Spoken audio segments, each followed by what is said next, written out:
Norway की Nobel समिति ने मारिया कोरिना मचाडो को 2025 का नोबेल शांति पुरस्कार देने का फैसला किया है।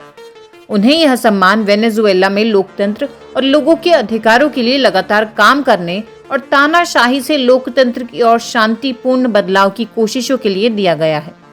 इस घोषणा के साथ ही डोनाल्ड ट्रंप की नोबेल पुरस्कार जीतने की उम्मीदों को झटका लगा है, जो पिछले कुछ दिनों से इस दौड़ में अपनी दावेदारी पेश कर रहे थे। नोबेल शांति पुरस्कार विजेता मारिया कोरिना मचाडो ने पिछले 1 साल से छिपे हुए जीवन जीने को मजबूर होने के बावजूद अपने संघर्ष को जारी रखा। नोबेल कमेटी ने कहा, उनके जीवन को गंभीर खतरा होने के बावजूद वह देश में बनी रही। उनका यह चुनाव लाखों लोगों को प्रेरित करने वाला है। नोबेल कमेटी ने मचाडो की बहादुरी की सराहना करते हुए कहा कि जब सत्तावादी ताकतें सत्ता पर कब्जा कर लेती हैं, तो आजादी के साहसी रक्षकों को पहचानना महत्वपूर्ण है, जो उठ खड़े होते हैं और विरोध करते हैं।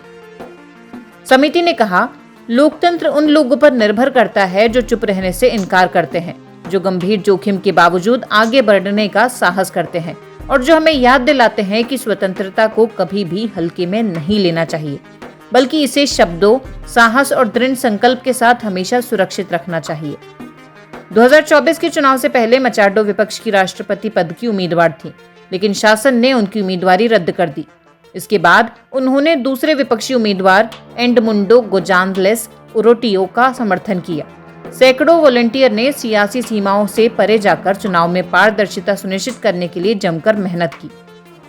धमकियों, गिरफ्तारियों और यातना के जोखिम के बावजूद लोगों ने मतदान केंद्रों पर निगरानी रखी और सुनिश्चित किया कि परिणामों से किसी तरह की छेड़छाड़ ना हो।